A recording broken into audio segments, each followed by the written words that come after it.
Hi everybody, welcome to session 3 in our Reset Your Business webinars. We're really lucky to have had these webinars. It's been funded by local buying foundation, their Big Futures funding. So it's been really exciting for us to be able to put these on. I know that we haven't had too many people on the live sessions. However, we've had an amazing amount of people watching it in their own time, so probably in the evenings or whenever suits. So there's a bit tricky trying to work out what time to actually have them, so it's good that you're viewing them.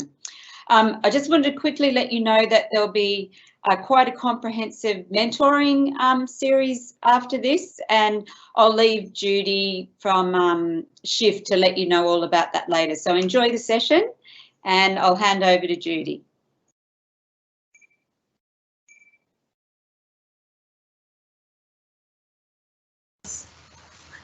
Okay, thanks very much for that, Chrissy. Hi again, everyone. This is part 3 of our webinar series, Reset for Success. And again, I've brought Gus with me. So for those of you who joined us last week, Gus is going on to part 2 of the financial analysis side of everything. So yes, later on in this, we are going to talk a little bit about the mentoring package that Chrissy has got. And thank you very much to Mackay Tourism, and thank you to the Local Buying Foundation. So a little bit about Gus. For those of you who didn't join us last week, he is our finance and business analyst. Thank you, Judy. Financial guru and my business partner, and a pretty cool guy all round. So you'll probably see from his background there, he has quite a large background. Can you just quickly talk us through it again? Because we need to understand why we should listen to you today, Gus. Sure, Judy. Accountant by trade, professional background, multiple owner of small, medium businesses, venture capital background as well, and help multiple businesses as a consultant and analyst over a length of time. And today we're talking about strategy, and that goes hand in hand. Really passionate about the strategy side of business, and really at the end of the day, after all the technical things in your business is done, it all comes down to strategy. Business owners love talking strategy. Where's the business going? What's it doing? How are we going to get there? How can we thrive? That's what I'm all about. So can I ask a little bit about your passion? Because for most of us, when we go to see a financial advisor, an accountant or anything like that, we're not really talking high-level strategy very often. So why do you love strategy? I can already see your eyes twinkling and smiling already. Talk us through your passion behind why you end up in the strategy realm so many times. I love strategy because there's never a ceiling on strategy. You can always do better. There's always ways to look at things differently, or try different things, or test different strategies, go about it in a different way. And I really get excited by helping, especially small and medium-sized businesses, really just I suppose putting it in a simple manner and helping them understand where their opportunities are. Opportunity is the key word, and that feeds into strategy. Okay, and I know from historical events past and previous that when we talk strategy with Gus, those sessions can go on for hours and hours, and they're full of information for whoever we involve in those sessions. Okay, so last week, quickly, we did financial first aid, which was basically business 101. Yep. Going through an event like this. So we talked a lot about debtors, creditors, stuff like that. This week, as we said, it's about strategy, it's about looking forward, it's about grasping opportunities.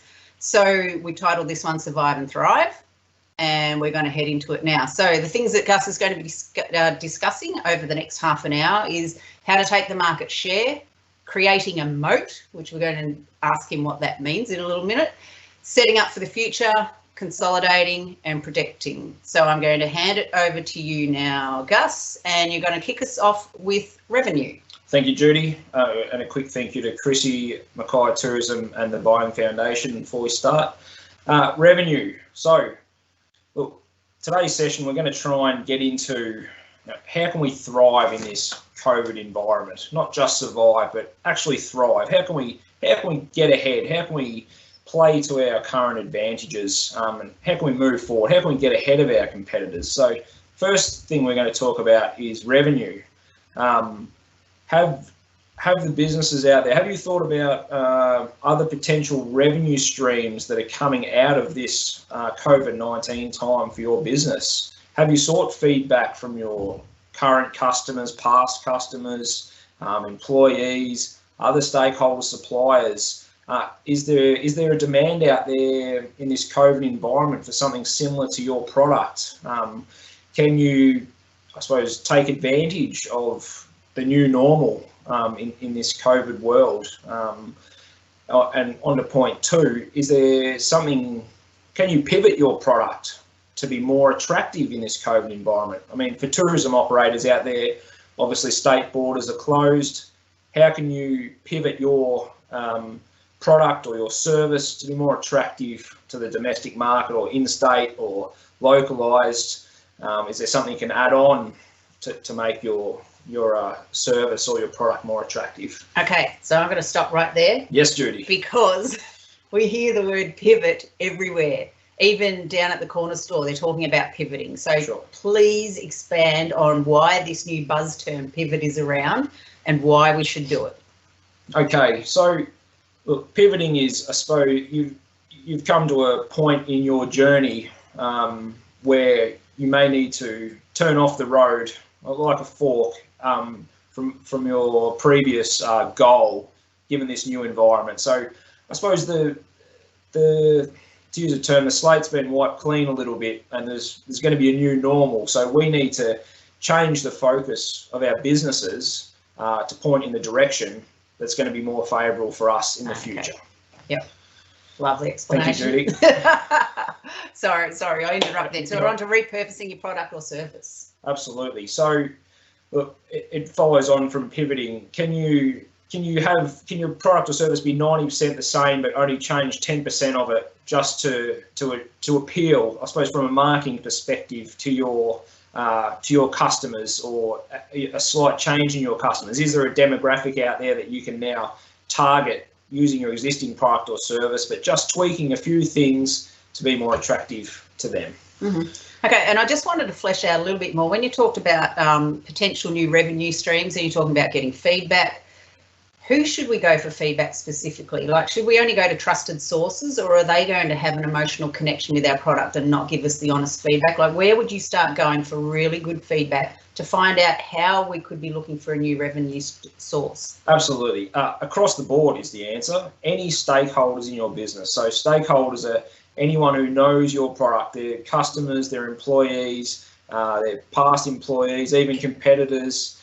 suppliers, local government, Mackay Tourism is a great one, CCIQ, there's lots out there, nearly anyone. And it's great speaking to other people out there about your product and getting their feedback, because who knows what they might think is a great thing for your business or your product that you may not have even considered. And it's really difficult being a business owner because you're so focused on your own business.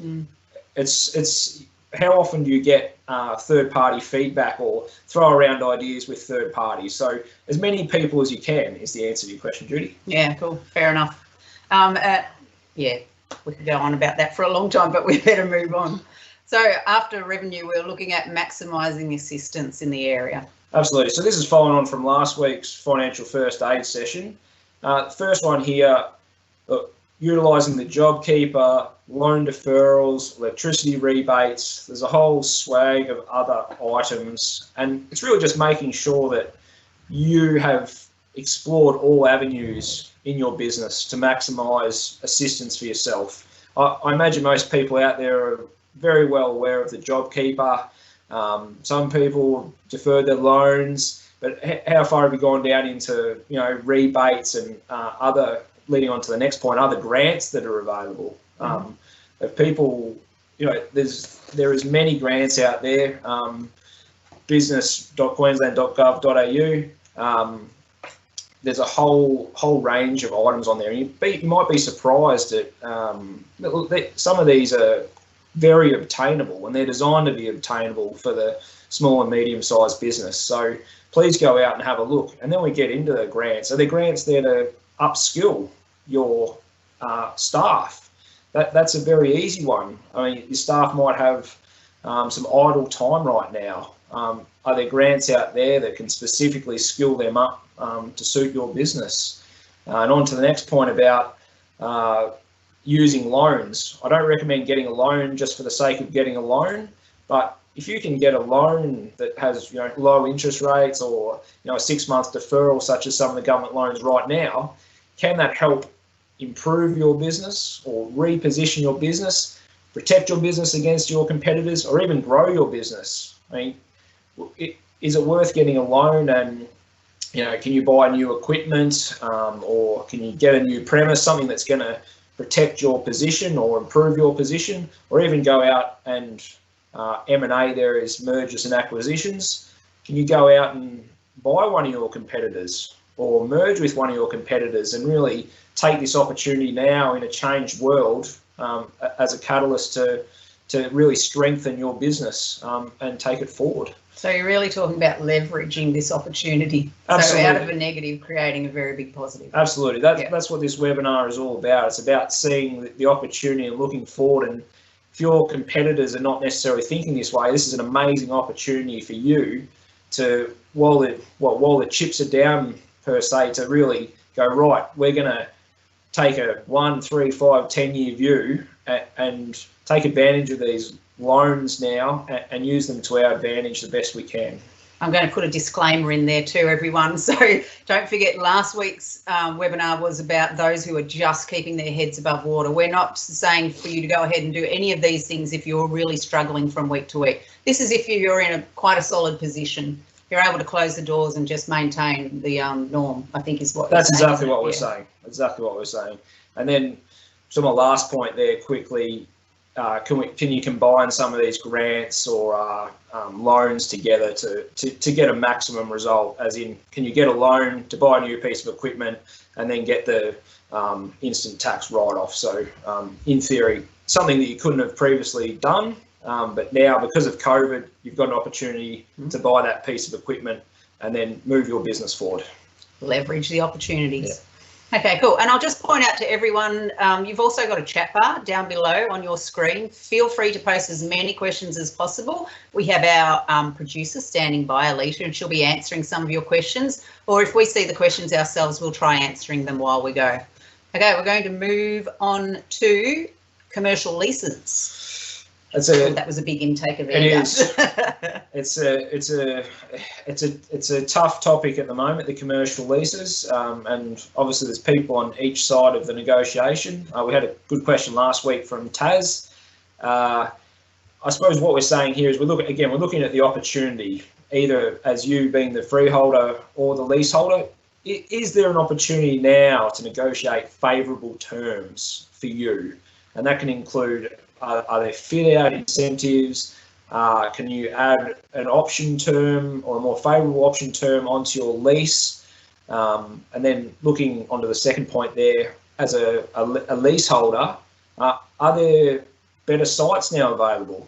Maybe there's an opportunity now to move your business into a shopping centre because it's been vacated because another business has gone by the wayside. And on the flip side, if you're a freeholder, is there an opportunity now to find a tenant that may be more suited to your space or more amicable to longer terms or going to be better suited for your environment? So really, again, think about critical thinking is what it is. Think about how you can improve your situation through your lease. Yeah, cool. And I know from hearing around town, there's quite a few people looking at those options right now because it's a smart thing to do. Okay, we're going to dig deeply a little bit further into competitors and your competition and once again, leveraging this opportunity that we have. Thank you, Judy. Has anyone heard the term swimming with no clothes on? No, I had not until I read your slides. So I'd like to know a little bit more about that. It's a classic from the man Warren Buffett. It's when the tide goes out, people are found out with no clothes on. So if your business has been cutting corners, or you haven't been doing things efficiently, or it isn't in a strong position for whatever reason, now those businesses have been found out. So your shortcuts have been exposed. Exactly. So hopefully your business is not in that position. So on the flip side, hopefully you've built a strong business over time coming up to this COVID environment, and hopefully you've got your clothes on, and now is the opportunity to take advantage of that. And talk about your competitors. Let's understand, where are you in 6 months' time? Where are you in 12 months' time? Think about where your competitors are going to be in 6, 12, 1 year, 5 years. And how can you position yourself to take advantage of any competitor's weakness or strengthen your own position? And we talked earlier about creating a moat at the start. So when we talk about creating a moat, we're talking about protecting your position. So think of yourself as a castle or a castle, and the stronger or the bigger your moat is around it, the more you can protect your business, the greater margins you can charge, and the stronger your business is. So think about it in that regard. We spoke briefly before about buying competitors. There might be an opportunity, not applicable to everyone. And then maybe there's a situation where a vacuum's being created in your competitive space through your competitors not surviving through COVID. What does that look like? If you had 5 competitors and now you've only got 3, there's a vacuum created there because they've removed themselves, and now there's customers there that need to find a home. How do you position yourself best in this vacuumed environment? So just quickly, what would you do? Because that's an opportunity just sitting there waiting to be grabbed. If you've got now a target market that's got no home, Absolutely. How do we go grab them? Hopefully you've already got a marketing strategy and a marketing plan, but now it might be time to fine tune that into that, really target into your competitors' customers. Hopefully you know a little bit about your competitors' customers and what previously attracted them to those products or services. So hone your marketing message, whether that's social media or direct or through many other methods. It really is an opportunity to get these people. Some of these customers that might have been with your competitors for a number of years. Mm-hmm. Make them comfortable. Let them know why your business is great, and get them over. Well, really, any way you can is the answer, Judy. What about buying databases? You can buy databases, absolutely. And some of you may have already used that marketing strategy to date. And in this environment, absolutely. It's part of a full marketing campaign. And look, it suits some industries more than others, but I would investigate it, Judy, if you haven't already. Mm-hmm.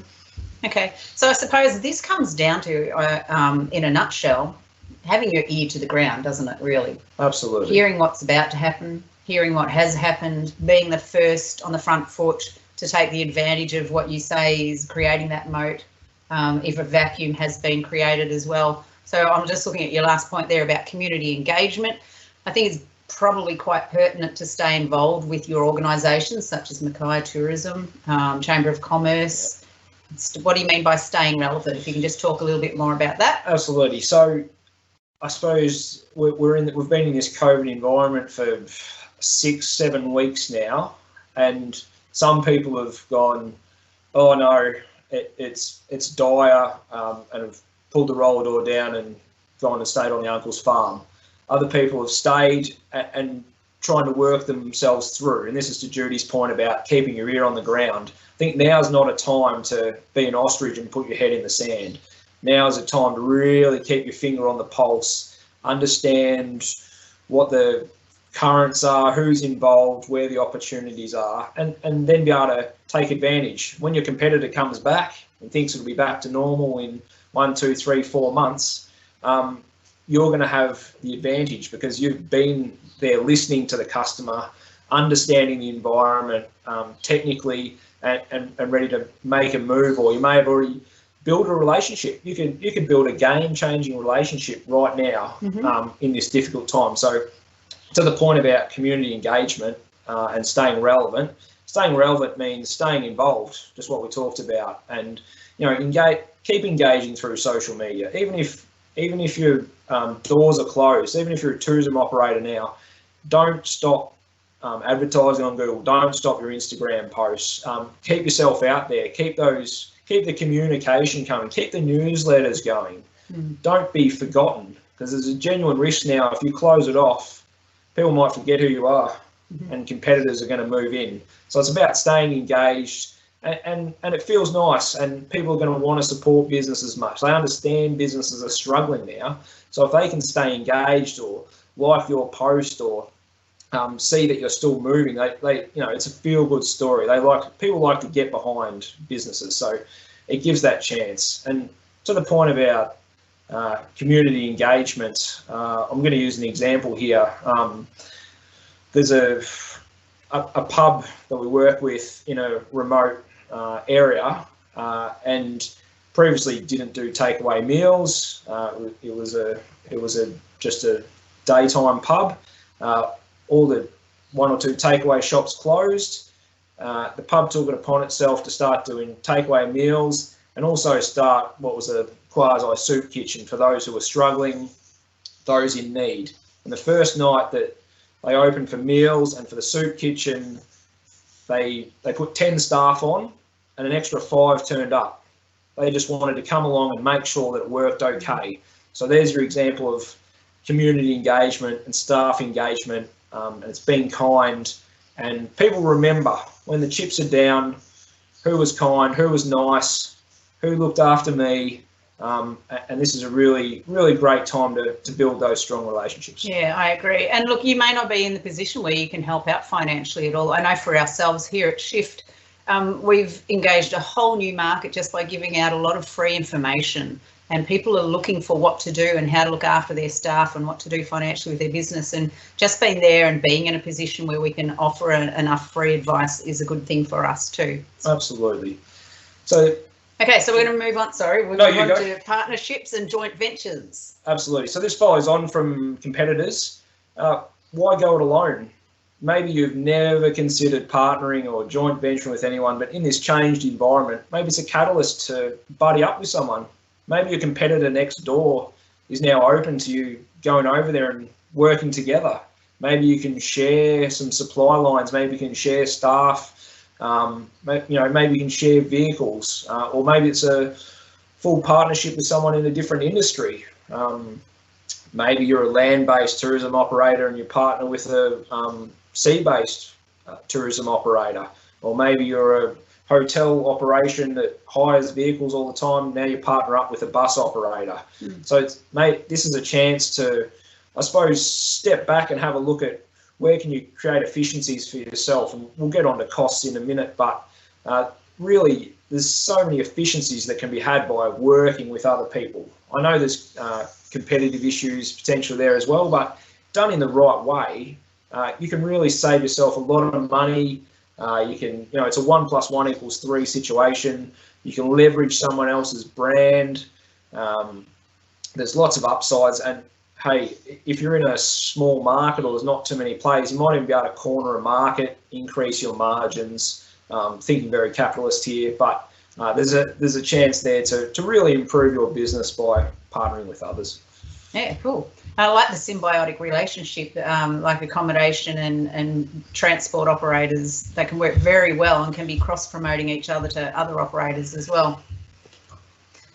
Okay, moving on to first mover advantage. Is that similar to the early adopters? Very close. So hopefully everyone's heard of the first mover advantage. Normally this concept's used for a new business idea. Whoever's first to market generally captures the greater portion of the market, and everyone else is chasing them. So I'm using this term today because some businesses are starting all over again, or some businesses are partway starting again, and really it's a chance to maybe go back and I myself as a business owner always go, oh, I wish I did this when I was starting, or I wish I did that. Now's really a chance to, if you're scaling back and starting again, to actually implement those things that you go, oh, I wish I did this, or now you do know, or you've seen it done better. So you can actually implement those items and improve your business. And I think the key thing here with the first mover advantage is, I touched on it before, is people's buying habits have been broken. So they're not always going to go down to the same coffee shop or the same mechanics or the same hairdressers because they've had a period of not being able to do that. Mm-hmm. So really there's an opportunity here to attract those other customers, like we spoke about earlier. And create new habits. Exactly. People have been forced to change in this environment.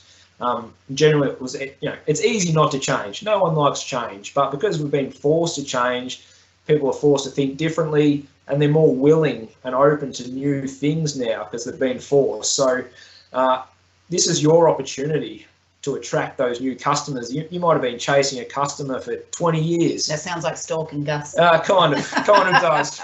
But now you can get that customer purely because their mindset's been changed. So really, it comes back to all the things we've talked about previously and setting yourself up for success. Yeah, I like that. And really, when we look at changing habits, when we're forced to change habits, we're desperately looking for what's going to replace that habit. So it really is a prime time to jump in and see what you can do and what you can leverage off there as well. Okay, I'm going to move you on to now to reviewing all the expenses. Exactly. So opposite of revenue that we started with here, we kind of touched on it last week, but I'm going to take a little bit further this week. We talked about reviewing expenses last week. Now I want to talk about, can you cut expenses out? Or more importantly, can you negotiate a lower rate? Maybe you've been with the same business, or you've got some of your same services or products from the same business for the last 5 years, whatever it is. Now's a chance to, I suppose, shop around. Because that's the way we've always done it. Exactly. So now's the time to change it up. You might be surprised. There might be new players that have come into the market since you were with that supplier or using that service, and now's those people may be offering something better, or something cheaper, or a superior service. And especially in this environment, people are going to be competing for customers a lot more. So go out there, have a chat to your supplier. Say, can you do better on this? Have a shop around. Maybe some of your suppliers have closed and you can't get that item that you need or that service that you need. So really go your ahead. habit's been changed now. Absolutely. Exactly. Take advantage. Again, it's an opportunity. This is, how often do you sit back and shop around for your suppliers? Well, you just pay the bill when it rolls in at the end of the month, on and on and on. Now's a time, may have some downtime. Really, look to change. Is there some way that we can benefit? And following on from that, you see there in the slide, it's, can you negotiate a deal? Can you do maybe your supplier is struggling? Can you help your supplier? Can you say, hey, I'll buy for you for 12 months rather than just 1 month, and I suppose support their business and they'll support you in the long term. Comes back to forming those partnerships. So, and that's same point about renegotiating. We're in a different environment. Can existing contracts be renegotiated to suit yourself? What can they do for you, basically, is what you're saying? Exactly right. Yeah. So it's renegotiating. Okay, so your next slide just starts with what if. What if? So what if? I know what if sounds a bit in the air. We don't know where we're going to be in the future. However, I think a good exercise for all business owners is to understand some of the key drivers that are going to affect their business or possibly affect their business in the next 6, 12 months, 1, 5, 10 years, and then try and understand how that's going to affect them and how they can position themselves to advantage, whether it does happen or doesn't happen. So I've given some examples down there. Everyone knows the JobKeeper. Is the JobKeeper going to run out in September, or are they going to lower it for some industries, or are they going to continue it in its current status past September? What are your thoughts on that? My thoughts are that obviously it's costing the government a lot of money, so they'll be keen to wean people off it as fast as they can. However, I don't think they'll totally wean struggling industries off. So I think most people will have the tap turned off in September, but possibly sectors such as international tourism, I imagine, may have a continued JobKeeper in some format, is my opinion. And for those who in Queensland, there's a state election coming up later in the year. What does that mean for your business? Without politicking too much, No, politic away. No problem. We're not doing politics today, Judy. But what could happen to your business either way, whichever government's in power? Border openings, we've talked about that. When's that going to happen? What's going to be the impact on your business? How can you take advantage? And then macro factors. And what I mean by macro factors, they're worldwide factors, variables that are playing out on a world stage. So, such as the oil price. Great time to be a transport operator if you've got a vehicle to move right now, because oil prices are at all-time lows. So, how does that affect your business? Are China supply lines going to be open? Does anyone buy goods from China? How does that affect your business? Is a trade war going to break out with Australia? Do you have a plan B? Can you get your goods from Vietnam? Thinking about these what ifs and just really positioning and protecting and understanding where your business is. Okay, so that's quite a broad, but when you're talking about the what ifs, how do we factor them in? It's not enough to have it just scrambling around in our head. How do you factor them in? Are they in a spreadsheet? Are they in your business plan? Sure, Judy. Both is the answer there. Ideally in a business plan. Or all three scrambled in your head as well? Yeah, scrambled in the head. I'm not against scrambled in the head, but I normally work in dollar terms. So if you've got an Excel, you might be able to understand, especially for JobKeeper, that's going to be turned off in September. How does that affect your expenses, your staff expenses, your bottom line? But then also building that into your business plan. What does that mean? Does that mean that you have to cut staff numbers, or you won't be able to do X service or product? Or does it mean you can ramp up if, the border openings happen? When's that going to happen? Am I going to, do I need to put more staff on ready to go for that? So both is the answer, Excel and business plans, ideally. Okay, cool. Okay, now we're going to wrap it up with my favourite topic, which is people. I'll put this in just with Judy, okay? So people are the most important thing in business. And look, now is really a time, in my opinion, to connect with your people and really, if you look after your people now and they look after you, you can. This is once in a generation opportunity to really form such a strong bond with people in the business that this can set you up and be a competitive advantage for the next decade. So I suppose the fourth point there about understanding individual motivators and their connection to the business, and the fifth point about engaging with your staff who have gone around and spoken to staff individually and understand their situation, what motivates them, why they love working at your business, and really engaging and making sure that they're heard and they understand the situation and they're comfortable and they can really build on where their situation is and how you're engaged with them. Yeah, totally all down with the people sector, aren't you? Absolutely. For a finance boffin. Oh, thank you very much. So I just wanted to go a little bit more on the people side of that. Yep. When you talked about understanding the individual motivators, just for everyone, there's three main factors when we're looking at motivation in our team. The first one is to make them feel valued. The second one is to make them feel like they make a difference. And the third one is development, whether it's professional, personal, even knowing more tomorrow than what we do today. Now, when we're in the middle of a crisis type situation, such as the COVID-19 that's extending for so long, this is actually in creating the perfect environment for you to leverage the motivation level in your people. So giving them the platform to be heard, making them feel valued, giving them the platform to show how they're going to help you through this period, making them feel like they truly make a difference. And they will be making a difference for you. And as we mentioned before, if you can tap into upskilling people cheaply or for free, you go on the third motivator, which is development. So you're ticking all boxes. When you're bringing people back into the workplace, give them a platform to be heard. We talked at the very first seminar about, yes, we may all be in the same storm, but we're definitely in different boats. So allowing them to talk about the boat they've been in for the past month, it's going to look very, very different. The people who've been left in the workplace are stressed already because they thought that they were going to have home time or family time. The people that come back are going to be pointing the finger at that person. How come you are the one left here standing and were paid all throughout? There's so many different factors going on. So that old adage that we used to say, park your shit at the door and come into work and leave everything else out emotional outside. It doesn't work anymore. Once people come back into your workplace during this whole event, they're going to be bringing that baggage in with them, and we have to acknowledge it.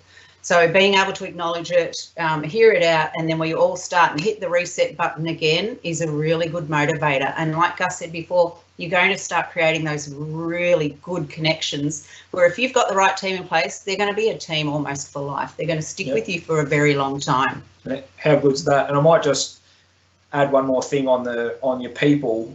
Due to the COVID environment, there might be some really quality people out there now that may not have employment or a business to belong to. So I know most people aren't hiring at the moment, but just keep your ear to the ground. There may be some fantastic people out there that want to find a business and connect with you and create an opportunity. And wow, wouldn't it be great to be able to get some high quality employees into your business now and build that goodwill? They will thank you forever for giving them a job right at the bottom of a recession. So also keep that in mind. Yeah, and one little key there, if you are onboarding in this period, the most important thing you look for is to ensure their values are aligned with yours. We can skill anyone up, but we can't change what they value and what they believe in. So just make sure in that onboarding process that you're really honing in on their values to see that they're aligned with yours.